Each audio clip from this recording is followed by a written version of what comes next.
Bon, il doit être aux environs de 2 heures de la nuit. Je suis sur le trajet là pour Orléans. J'ai fait un petit arrêt là-bas, là-bas pour prendre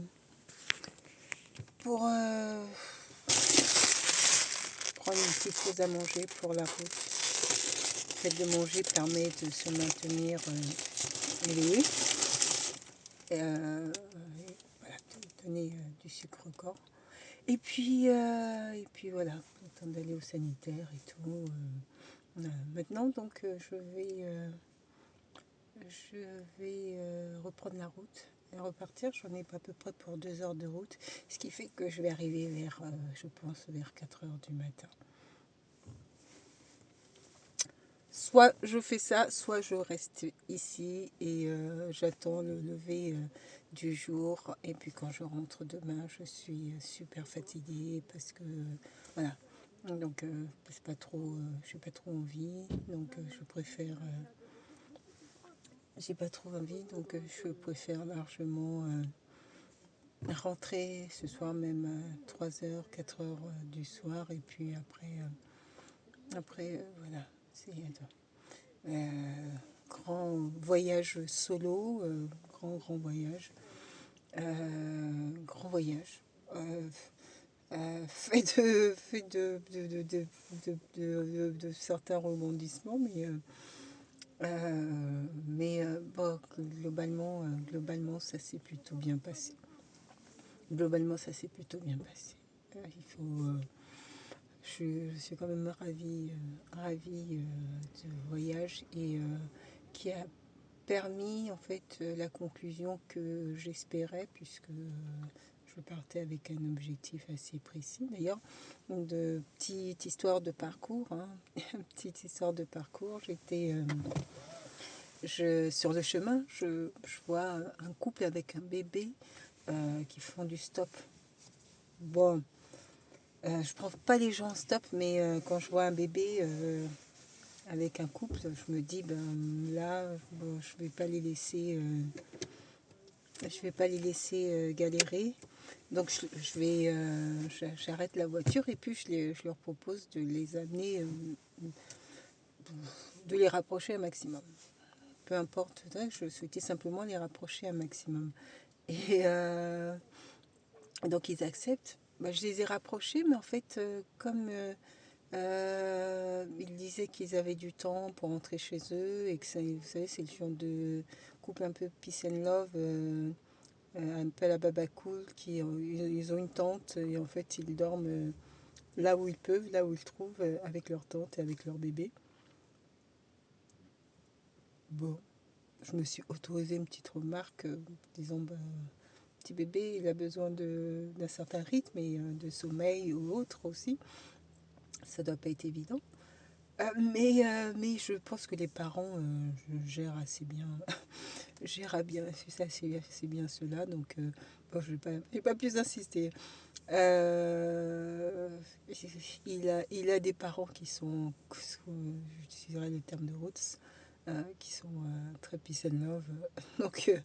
Donc, elle a des parents, donc il faudra qu'elle s'y habitue.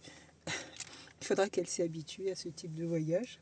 Donc, sac à dos, tente, et puis ils dorment où ils peuvent. Donc, ils ont souhaité que je les arrête quelque part. Je les ai arrêtés quelque part. J'étais pas rassurée. Honnêtement, je les aurais même rapprochés un grand maximum, en fait. Hein. J'étais pas rassurée quand je les ai laissés. Mais bon, c'est leur choix, donc j'ai pas, voilà, j'ai pas cherché d'autres, j'ai pas cherché. C'était leur choix. Donc bon, moi je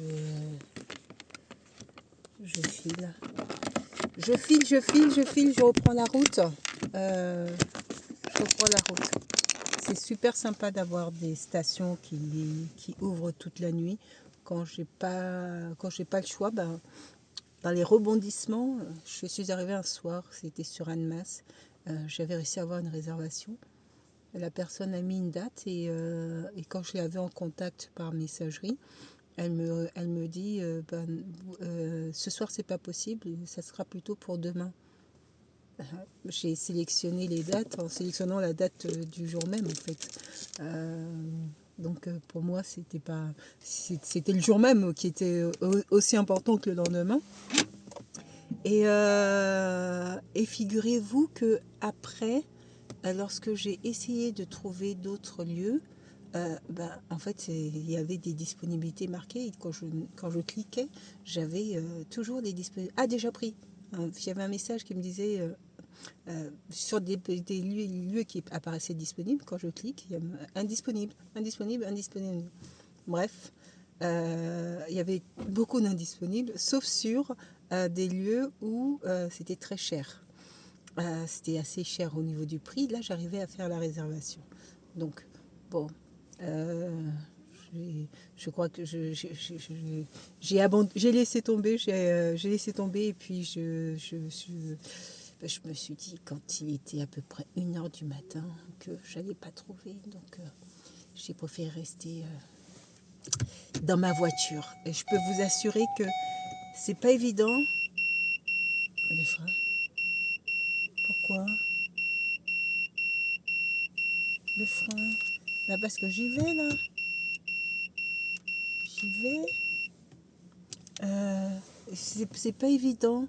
Je suis restée sur mon siège. Je ne suis pas mis à l'arrière parce que c'est pas pour moi. Je me dis pas que j'étais en. Qu'est-ce qui se passe? Je me dis pas que. Ah, c'est peut-être ça. Voilà. Je me disais pas que j'étais en. Comment dire ça?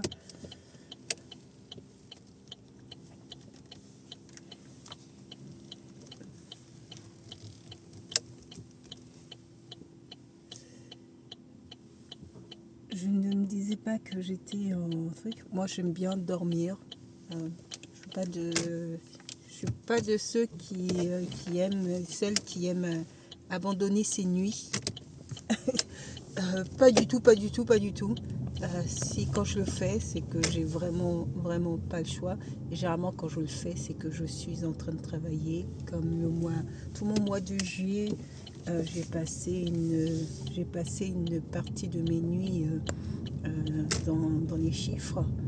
Donc j'ai passé mon mois de juillet, mes nuits comme mes journées à travailler. Donc là, c'est vraiment parce que je n'avais pas d'autres possibilités. Ce que je ne fais pas sera pas fait. Et donc voilà. Donc là, j'étais obligée d'abandonner une partie. J'étais obligée d'abandonner une partie de mes nuits, quoi, en fait. Mais sinon, non. Il faut dormir. Il faut dormir. C'est très important de dormir. Très, très, très, très, très, très, très important de dormir. Parce que ça permet techniquement d'être plus en forme le matin et donc d'attaquer sa journée en meilleure forme, notamment pour le boulot. Donc voilà. Donc quand c'est comme ça veut dire que non seulement j'épuise dans mes ressources en termes d'énergie, puisque je disais donc que j'épuise dans mes ressources en termes d'énergie, puisque le soir je ne me Au rond-point, prendre D4. repose pas, et que le lendemain en fait dans 150 mètres, au rond-point, prendre la deuxième sortie à 77 et vers Paris-Orléans. En fait, il faut que j'enchaîne la journée.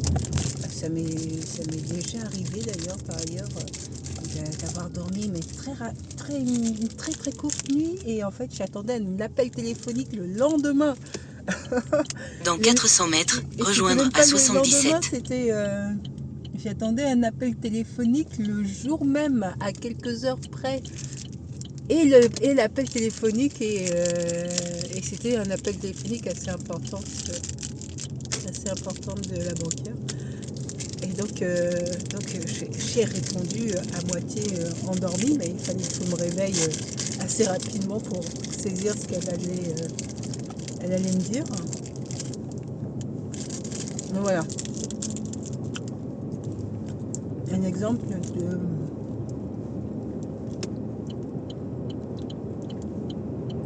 Continuez sur A77 pendant 41 km. exemple concret de...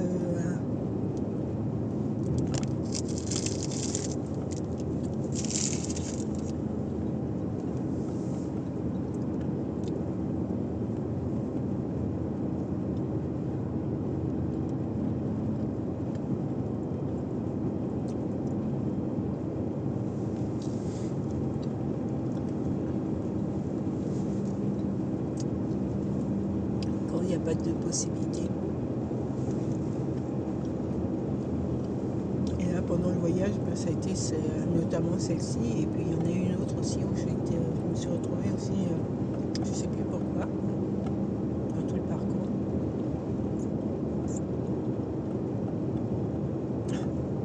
Mais ce qui était étonnant à Genève, là, ça sera presque comique. C'est-à-dire que je trouve il fallait quand même que je ferme les yeux, mais le corps ne peut pas supporter d'avoir les yeux ouverts. Le corps ne peut pas supporter d'avoir les yeux ouverts.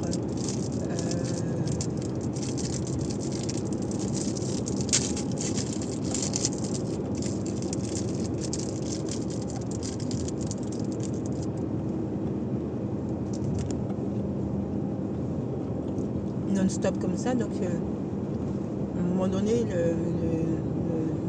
on s'endort tout seul, je m'endors toute seule. Et donc je me suis mise sur un parking.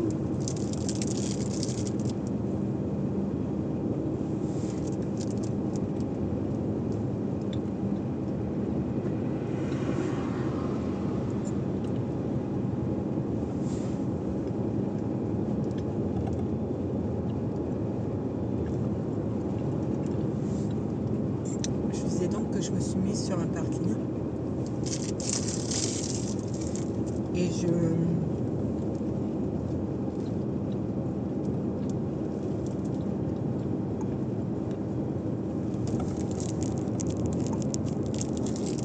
me suis mise sur un parking et je me suis dit tiens, bah, je vais être tranquille. Il n'y avait presque pas de voiture quand je suis arrivée pour me garer. Je me suis endormie. Tout d'un coup, j'entends des rires et de la musique à fond dans une voiture. Il y a une voiture qui s'est garée juste à côté de la mienne.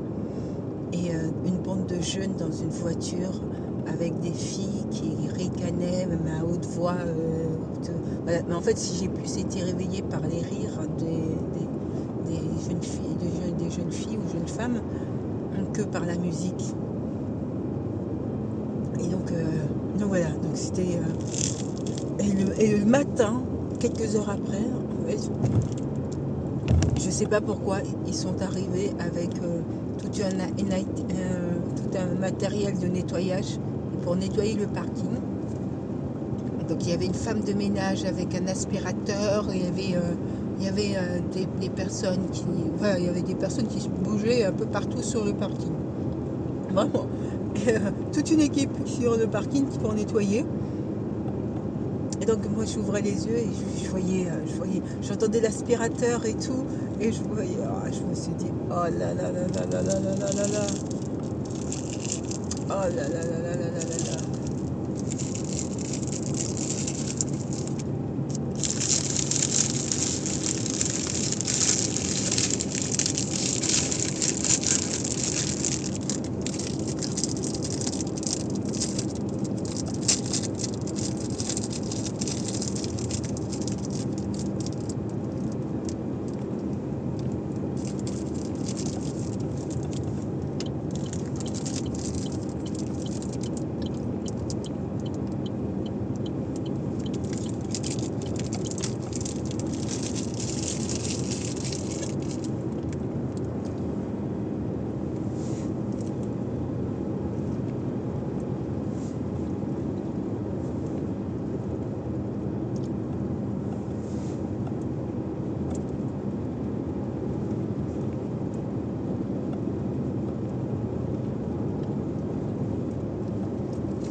un voyage assez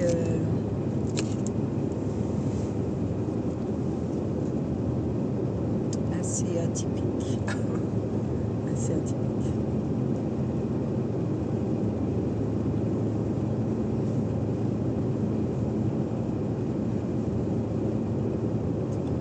Que je n'aurais pas moi fait avec un bébé. Je n'aurais pas pris certains risques.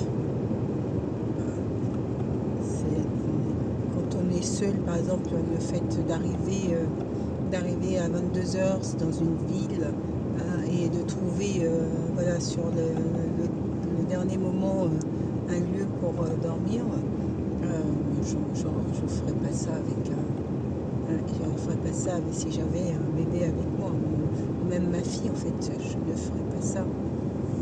J'anticiperais, je réserverais à l'avance et je saurais à quelle heure on s'arrête sur quel site. On s'arrêterait largement plus tôt, vers 16-18 heures pour laisser le temps. Ah, zut. Pour laisser le temps. Mais je ne ferai pas ce que j'ai fait. Ce que j'ai fait là. Ça c'est du.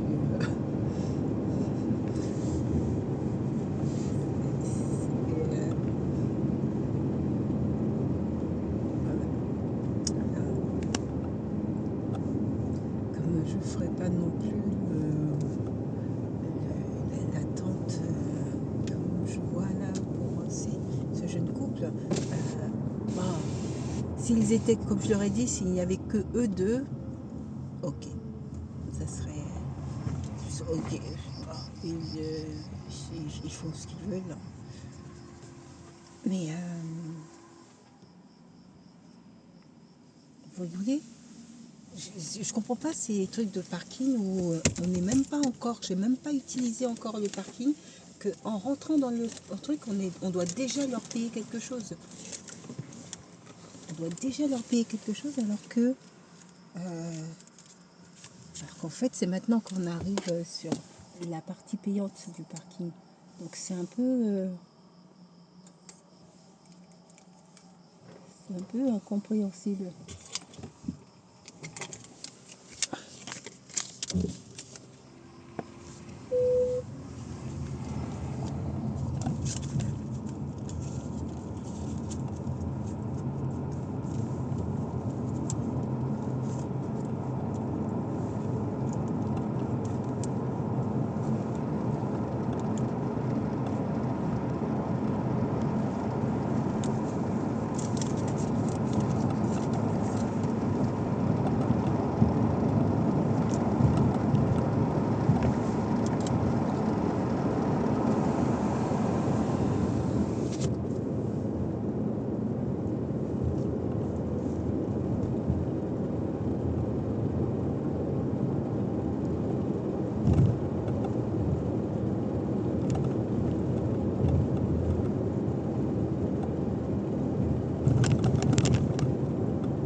Si j'avais ma fille ou même si un bébé, non, c'est le genre de truc, c'est tout est à 18 heures, il faut que tout soit déjà tout calé.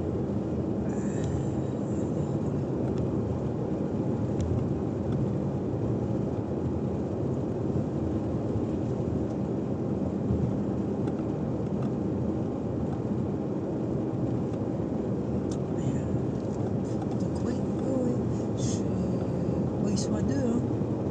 Ils sont à deux. Mais bon, quand même, je les ai laissés dans un endroit qui est pas. J'aurais souhaité je leur ai proposé d'aller les laisser dans un camping. Vous savez, parce que même s'ils vont pas au camping même, je pense que la localisation est bien située et tout est pensé pour les campeurs. Donc voilà, c'est là où j'aurais souhaité les laisser. Non, mais ils ont souhaité que je les laisse sur un rebord de route, en se disant bah, ils vont trouver, ils vont chercher, trouver. Bah, c'est pas ce que j'ai trouvé depuis.